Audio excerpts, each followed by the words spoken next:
శ్రీ కొమరవెల్లి మల్లన్న స్వామి జ్యోతిషాలయం. ఎటువంటి సమస్యలకైనా కొమరవెల్లి మల్లన్న స్వామి ముందు ప్రత్యేకమైన పూజలు చేస్తున్నారు. ప్రేమించిన అమ్మాయి దూరమయ్యిందా, ప్రేమించిన అబ్బాయి దూరమయ్యాడా? అయితే వెంటనే ఈ పూజారి గారిని సంప్రదించండి. ప్రేమ సమస్యలకు ప్రత్యేకమైన ముడుపు పూజలు చేసి గడియలలోనే పరిష్కార మార్గాన్ని సూచిస్తున్నారు. ఈ గురువు గారి దగ్గర ఎంతో పెద్ద వారు సైతం పరిష్కారాలు చేయించుకుంటున్నారు. భార్యాభర్తల సమస్యలు, డబ్బు సమస్యలు, వ్యాపారంలో నష్టం రావడం, అనుకున్న పనులు అనుకున్నట్లు పూర్తి కాకపోవడం, గృహ సంబంధిత సమస్యలు, సంతానం లేకపోవడం, అప్పుల బాధలు, ఇంకా తీరని సమస్యలు ఉంటే శ్రీ కొమరవెల్లి మల్లన్న స్వామి పూజారి గారిని సంప్రదించండి. ప్రత్యేకమైన పూజలు చేసి దూరంలో ఉన్న వారికి ఫోన్ ద్వారా పరిష్కారం చెబుతున్నారు. Phone number 9515466718. కుంభరాశి వారి జాతకులు, దాదాపు 12 సంవత్సరాల శత్రువు మీకు దొరికాడు. అది కూడా సెప్టెంబర్ 5వ తేదీ తరువాత. ఇదే జరగబోతుంది. ఇద్దరు ఆడవాళ్లు, ఒక పురుషుడు మీ వెంట పడుతున్నారు. కారణం ఏమిటి? అసలు ఏం జరగబోతుంది? పలు రకాల అన్ని ప్రశ్నలకు కూడాను మనం సరైన కారణాలు ఈ వీడియోలో తెలుసుకుందాము. అంతకంటే ముందు ఫ్రెండ్స్, వీడియోని పూర్తిగా చూడండి. అప్పుడే మేము ఏం చెప్పబోతున్నామో మీకు పూర్తిగా అర్థమవుతుంది. వీడియో గనక మీకు నచ్చినట్లయితే గనక లైక్ చేయండి. మీ లైక్ మాకెంతో సపోర్ట్ అండ్ ఎంకరేజ్మెంట్ గా ఉంటుంది. ఇక మనము ఏ మాత్రము కూడా ఆలస్యం చేయకుండా వీడియోలోకి వచ్చేద్దాము. వీరు మీకు అతిపెద్ద శత్రువు అన్నమాట. అయితే వారు ఎవరు? వీళ్ల నుండి మీకు ఎటువంటి హాని కలుగుతుంది? దీనికి ఎటువంటి పరిష్కారం చేసుకోవాలి అనేది మనం మొత్తం కూడా ఈ వీడియోలో ఇప్పుడు తెలుసుకుందాము. మీ జీవితంలో ఈ రోజున మంచి మార్పులు అనేవి రావడానికి ఒక మంచి లీడ్ అనేది ఉంటుంది. అలాగే ఎటువంటి మనుషులతో జాగ్రత్తగా ఉండాలి, ఏవి మనం చేస్తే మనకి ఇబ్బంది కలగకుండా, మన కుటుంబానికి ఎటువంటి ఇబ్బందులు రాకుండా ఉంటుందో మనం ఒక అవగాహనకు వచ్చేస్తాము. అయితే మీకు ఈ సెప్టెంబర్ 5వ తేదీ తర్వాత లైఫ్ అనేది పూర్తిగా మారబోతుంది. వీళ్ళు ఇప్పటిదాకా ఎంతో సంపాదన అనేది చూస్తూనే ఉన్నారు. ఒక చేతితో డబ్బులు వస్తుంటే మరొక చేతితో ఆ డబ్బులు అనేవి వృధాగా పోతూనే ఉన్నాయి. ఏదో ఒక రూపంలో కావచ్చు, అనారోగ్య సమస్య కావచ్చు, బిజినెస్ లో పెట్టిన పెట్టుబడి కావచ్చు, మనం పెట్టినటువంటి ప్రతి ఒక్క రూపాయి కూడాను వృధాగా ఖర్చు అయిపోతూ ఉంది. ఇక ఇప్పటి నుంచి డబ్బు సంపాదిస్తారు. వృధా ఖర్చులకు పోకుండా స్థిరాస్తుల రూపంలోకి మార్చుకునే ప్రయత్నం చేస్తారు. అనవసరమైన ఖర్చులు ఇక రావు. సెప్టెంబర్ 5వ తేదీ తర్వాత నుండి ఇలాగే జరగబోతుంది. లక్ష్మీదేవి కటాక్షం కలగబోతుంది. మీ ఇంట్లో స్థిరంగా డబ్బు నిలిచిపోబోతూ ఉన్నది. ఇక్కడ మీకు ఒకటి చెప్పాలండి, మీరు చాలా త్వరితగతిన ఎదుటి వారి యొక్క మాటలను నమ్మేస్తూ ఉంటారు. ఇలా అస్సలు చెయ్యొద్దు. వారు కాస్త ఆప్యాయంగా, నమ్మకంగా మాట్లాడితే చాలు, బాధపడుతూ మాట్లాడితే చాలు, మీతో ఏదైనా విషయం షేర్ చేసుకుంటే చాలు, మీరు కూడా వెంటనే దాన్ని అంగీకరిస్తారు. వారి మాటల్లో పడిపోతూ ఉంటారు. ఈ విషయం మీ శత్రువులకు కూడా చాలా బాగా తెలుసు. వీడితో కాస్త మంచిగా మాట్లాడితే చాలు, అనుకూలంగా మారిపోతాడు. ముందైతే కాదు అంటాడు, కానీ దాని తరువాత అనుకూలంగా ఉండేటట్లు మనతో వ్యవహరిస్తారు అని అనుకుంటారు. దీన్ని వారు మంచిగా క్యాష్ చేసుకుంటూ ఉంటారు. మీరు ఇక్కడ మళ్లీ మోసపోతూనే ఉంటారు. గమనించాల్సిన విషయం ఏమిటంటే గనక, తెలిసి తెలియకుండా ఎవరి విషయంలో జోక్యం చేసుకోకూడదు.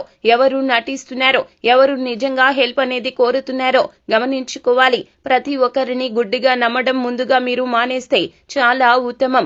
అసలు ఎంతవరకు వాస్తవం ఉంది అనేది తెలియాలంటే సింపుల్ గా చెప్పాలి అని అంటే, అవతల వాళ్ళ ఫీలింగ్స్ లో మీరు ఫీలింగ్ తెచ్చుకుని దాంట్లో మీరు పడిపోకూడదు. మీరు వాస్తవం ఏంటనేది, నిజానికి ఇతనికి నా సహాయం అవసరమా, లేదంటే చెప్పేదంతా అబద్ధమా అనేది గమనించుకుంటే మీ లైఫ్ లో మీరు చాలా కష్టాలకు దూరం అవుతారు. అవును ఫ్రెండ్స్, మీరు ఎక్కువగా కష్టాలు పడ్డానికి కారణము మీలో ఉన్న భావోద్వేగమే. మీలో ఉన్న సెంటిమెంటల్ ఫీలింగ్ అయితే ఏదైతే ఉందో దాని మూలంగానే ఎక్కువగా సఫర్ అవుతున్నారు. దానికి దూరంగా ఉండండి. ఇక నుండి మీ లైఫ్ మారిపోబోతుంది.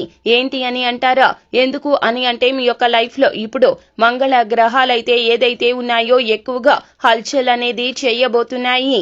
మీ యొక్క లైఫ్ లోకి ఈ గ్రహం మారడం వలన మంచి గుడ్ న్యూస్లు అయితే వస్తాయి. మీకు ఆగిపోయిన డబ్బు ఏదైతే ఉందో ఆ డబ్బు వచ్చేస్తుంది. ఇప్పటి వరకు మీ జీవితంలో ఉన్న చిరాకు, చికాకు అవన్నీ కూడా తొలగిపోతాయి. మీ యొక్క ఫ్యామిలీ లైఫ్ లో మీ తల్లిదండ్రులతో కానీ మీకు చిన్న మనస్పర్ధలు ఉంటే అవన్నీ కూడా ప్రశాంతంగా మాట్లాడి తొలగించుకుంటారు.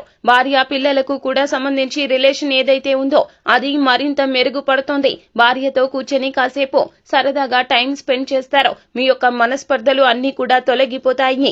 ఇక వ్యాపారం బిజినెస్ విషయానికి వస్తే గనక పెట్టిన పెట్టుబడులు అన్ని కూడా లాభాలు తెచ్చి పెడతాయి. పెట్టాల్సిన అవకాశాలు కూడా వస్తాయి. కానీ అన్ని నమ్మకుండా కొన్నింటి మీద జాగ్రత్త పడుతూ పెట్టుబడి పెట్టి బిజినెస్ చేసుకుంటే గనక మీకు చాలా వరకు కూడా మంచిగా కలిసి వచ్చే సంకేతాలు కనిపిస్తున్నాయి. ఇప్పటిదాకా లాస్ లో ఉన్న మీ యొక్క బిజినెస్ మెరుగయ్యే అవకాశాలు కనిపిస్తున్నాయి. అలాగే మీరు పెట్టిన పెట్టుబడికి రెట్టింపు లాభం వస్తుంది. ఎవరైతే జాబ్ కోసం ఎదురు చూస్తూ ఉన్నారో వారికి మంచి రిజల్ట్ వస్తుంది. అలాగే అతి జాగ్రత్తగా ఉండవలసిన విషయాలు ఏమిటంటే ఎప్పుడూ ఒంటరిగా బయటికి వెళ్లొద్దు. బయటకు వెళ్లాల్సి వస్తే నమ్మకంగా ఉన్న వాళ్లతోనే వెళ్ళండి. ఇక రెండవ జాగ్రత్త ఏమిటంటే మీరు చేయబోయే పనులను వేరే వాళ్లతో వెంటనే డిస్కస్ అనేది చెయ్యొద్దు. అది బాగా నమ్మకస్తులతో తప్ప మీరు ఎవరితో డిస్కస్ చెయ్యొద్దు. ఇక మీ జీవితంలో మంచిగా ఉంటూ మీ పక్కనే ఉంటూ ఈ మనిషి ఎవరైతే ఉన్నారో మీ వెనకాల గొయ్యి అనేది తీస్తుంది. అవునండి, మీతో మాత్రం చాలా మంచిగా తేనె పూసినట్లు తీయగా మాట్లాడతారో కానీ మీరు చేసే పనులు మీరు తీసుకునే అడుగు ఏదైతే అడుగు పెట్టబోతున్నారో అన్ని దగ్గరుండి తెలుసుకుంటారో దానికి అడ్డుకట్ట అనేది వేస్తున్నారు. మీకు ఆర్ అనే పేరు కలిగినటువంటి ఆడ మనిషి అయినా సరే పురుషుడైనా సరే మీ యొక్క జీవితంలో ఉంటే గమనించండి. తస్మాత్ జాగ్రత్త.